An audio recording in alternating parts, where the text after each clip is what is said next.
विकास साहब, एक पर्सनल सवाल करूंगा मैं। लोग कहते हैं कि AIMIM मुस्लिमों की पार्टी है, तो विकास श्रीवास्तव इस पार्टी में? सबसे पहला मुद्दा जो है हमारे जहाँ पे हम खड़े यहाँ बुनकर समाज का है। हमारे यहाँ पर पावर उलूम है वो बंद कर दिए गए हैं, क्योंकि धागा और अन्य सामान जो पावर उलूम का है वो बहुत महंगा कर दिया मोदी जी की सरकार में। तो हमारे मुस्लिम भाइयों के पास कोई ज़मीनें तो है नहीं जो खेती करके वो यहाँ पर अपना खर्चा चला। 15 साल से समाज सेवा कर रहा हूँ, मेरा बगल का गाँव है, मैं 15 साल से यहाँ के हालात देख रहा हूँ। तीनों सरकारें आई, तीनों MLA यहाँ जो थे उनकी सरकारें थी प्रदेश में, लेकिन यहाँ के बदतर हालात हैं। AIMIM में विकास श्रीवास्तव या कोई और हिंदू नेता है, उनको साइड किया जाता है? नहीं, बिल्कुल नहीं किया जाता है। हम लोगों को बराबर, हम आपको बताना चाहते हैं, हमारे यहाँ 100 आवेदन हुए हैं, जिसमें 35 आवेदन हमारे हिंदू भाइयों के हुए हैं, और सब जाति से हैं, चाहे सामान्य जाति का हो, ब्राह्मण हो, ठाकुर हो, या कायस्थ हो, या बैकवर्ड का हो, वर्मा यादव हो, लोधी हो, उसके बाद SC के भी हैं। हमारे बैरिस्टर साहब संविधान को लेकर चलते हैं और सब। हम इस वक्त बाराबंकी की रामनगर विधानसभा में हैं। कल असदुद्दीन ओवैसी का इसी मैदान में दौरा होने वाला है, जनसभा करेंगे। मेरे साथ रामनगर विधानसभा के संभावित प्रत्याशी विकास श्रीवास्तव हैं, इनसे बात करेंगे। विकास जी, कल जो है ओवैसी साहब आ रहे हैं, किस तरह की तैयारियां हैं? पहले तो आपका बहुत बहुत शुक्रिया। देखिए, हमारी तैयारी ज़ोरों शोरों से चल रही है, करीब 1 महीने से।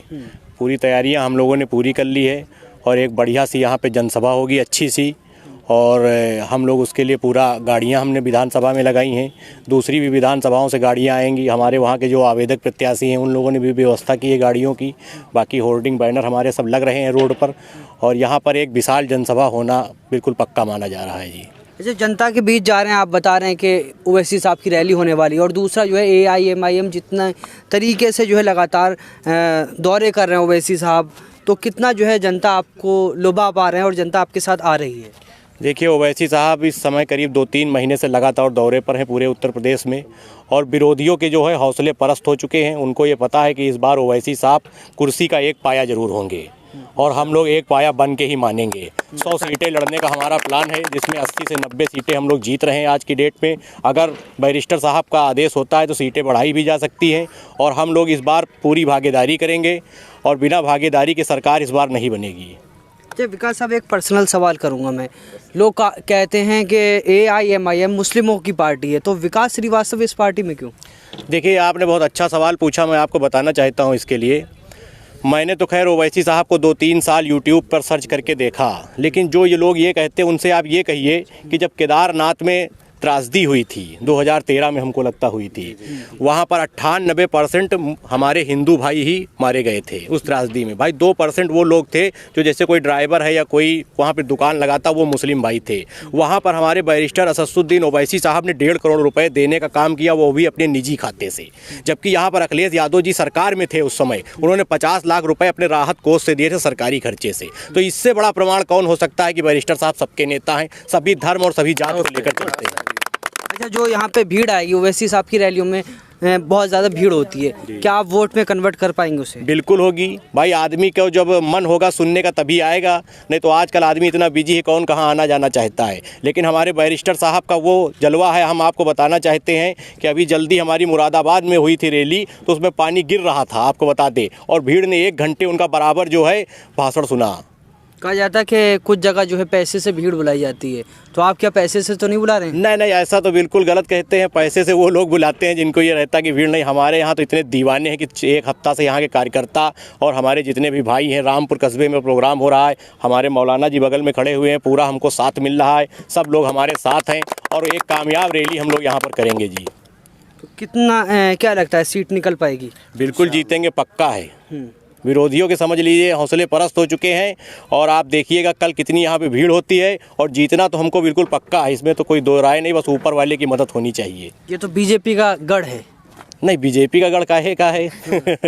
बीजेपी हम आपको यहाँ बता दें 2012 में लड़ी थी, 5000 वोट पाए थे यहाँ पर प्रत्याशी। ये तो एक जनता में जुनून है इस बार ओवैसी साहब का, इसलिए हम लोग कामयाब होंगे, पक्का है इस बार। रामनगर विधानसभा के क्या मुद्दे हैं? देखिए, रामनगर विधानसभा, आप ये बहुत सही सवाल पूछे हैं। रामनगर विधानसभा का सबसे पहला मुद्दा जो है, हमारे जहाँ पे हम खड़े यहाँ बुनकर समाज का है। हमारे यहाँ पर पावर उलूम है वो बंद कर दिए गए हैं, क्योंकि धागा और अन्य सामान जो पावर उलूम का है वो बहुत महंगा कर दिया मोदी जी की सरकार में। तो हमारे मुस्लिम भाइयों के पास कोई ज़मीनें तो है नहीं जो खेती करके वो यहाँ पर अपना खर्चा चलाएं। उनके पास रोजी रोजगार का यही साधन था, जिसको यहाँ पर बंद कर दिया गया। सबसे मेन समस्या यहाँ पर ये है। दूसरी समस्या हमारी बाढ़ की है।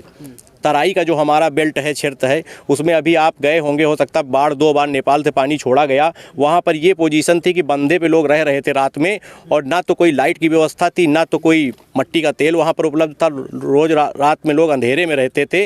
अगर किसी के बच्चे को कोई सांप काट लेता तो कोई पूछने वाला वहाँ पर नहीं था। मैं 2 बार गया, मैंने खास सामग्री भी वहाँ पर वितरित की। अब आप समझ लीजिए, सबसे बड़ा मुद्दा बाढ़ का है, दूसरा मुद्दा बुनकर समाज का है, और यहाँ पर एक मुद्दा और, हमारे यहाँ रईन बिरादरी भी बहुत ज़्यादा हमारी विधानसभा में है। हमारे यहाँ 2 साल लॉकडाउन रहा। आप समझ लीजिए, हमारे रईन भाई सब्जी बेचकर अपना खर्चा चलाते थे। उनको समझ लीजिए ठेला गांव के अंदर यहाँ के लोगों ने नहीं घुसने दिया। हम आपको बताना चाहते हैं, मैं यहाँ पर 15 साल से समाज सेवा कर रहा हूँ। मेरा बगल का गांव है। मैं 15 साल से यहाँ के हालात देख रहा हूँ। तीनों सरकारें आई, तीनों एमएलए यहाँ जो थे उनकी सरकारें थी प्रदेश में, लेकिन यहाँ के बदतर हालात हैं। आप जा सकते हैं, यहाँ पर ब्राह्मण एमएलए हैं, और मैं ब्राह्मण बाहुल गाँव बिछलखा बताता हूँ, जिसके अंदर की रोड अगर आप जाके देख लें तो हो सकता गाड़ी आपकी निकल न पाए। उस रोड पर इतना चाला भरा हुआ है। 5 साल में विकास नहीं हुआ है, कोई विकास नहीं किए। पूरी व्यवस्था इन्होंने चौपट कर दी है यहाँ पर, और इसके पहले भी जो लोग थे उन्होंने भी व्यवस्थाएं पूरी चौपट कर दी थी। अगर आप मेरी बात ना माने तो आप जाके, मैं तो वो कह रहा हूँ सीधे कि वो ब्राह्मण एमएलए हैं, और ब्राह्मण के ही गांव में उन्होंने कोई विकास नहीं किया। इससे ज़्यादा और बात क्या हो सकती है। अच्छा, समाजवादी पार्टी कहती है कि बुनकर समाज तो हमारे साथ है। देखिए, ऐसा है कि समाजवादी पार्टी हो या बसपा हो या कांग्रेस हो, हमारे मुस्लिम भाइयों को वोट तो सब लेना चाहते हैं, लेकिन हिस्सेदारी कोई नहीं देना चाहता है। मंच पे नहीं बैठाना चाहते हैं, वोट लेना चाहते हैं। अभी हाल ही में प्रोग्राम था अम्बेडकर नगर में, वहाँ के एक हमारे चेयरमैन थे, पूर्व चेयरमैन थे, वो तलवार भेंट कर रहे थे, तो उनको लोगों ने इस तरह से किनारे कर दिया। वो फोटो भी बहुत वायरल हो रहा, हो सकता है आप लोगों ने देखा हो। तो मुस्लिम का वोट तो सब लेना चाहते हैं, एक गुल्लक की तरह कि इसमें वोट डाल दीजिए, लेकिन गुल्लक को अपने पास नहीं रखना चाहते। ये सबसे बड़ी कमी है समाजवादी पार्टी की।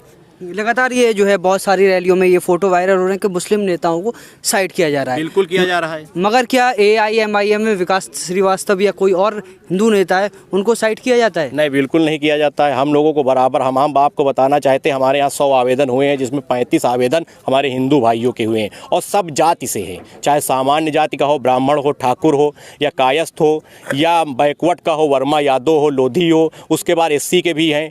हमारे बैरिस्टर साहब संविधान को लेकर चलते हैं, और सब जातियों की बराबर हिस्सेदारी, सबको टिकट दिलाएंगे, वो सबको लड़ाएंगे भी। वो रामनगर की जनता और जो लोग ये वीडियो आपका देख रहे हैं, उनको क्या संदेश देना चाहेंगे? मैं यही संदेश देना चाह रहा हूं, अगर आप लोगों की मदद मिली और बैरिस्टर साहब के हाथ मजबूत हुए, तो मैं आप लोगों के लिए अपना दिन रात एक कर दूंगा। और जो यहाँ पे समस्याएं हैं, निजी समस्याएं, मैं सबसे ज़्यादा उस पर ध्यान दूंगा। जो गांव के आखिरी पायदान पर खड़ा व्यक्ति होता है, जिसकी सुनने कोई नहीं आता है, मैं सबसे ज़्यादा उसके लिए कार्य करूंगा।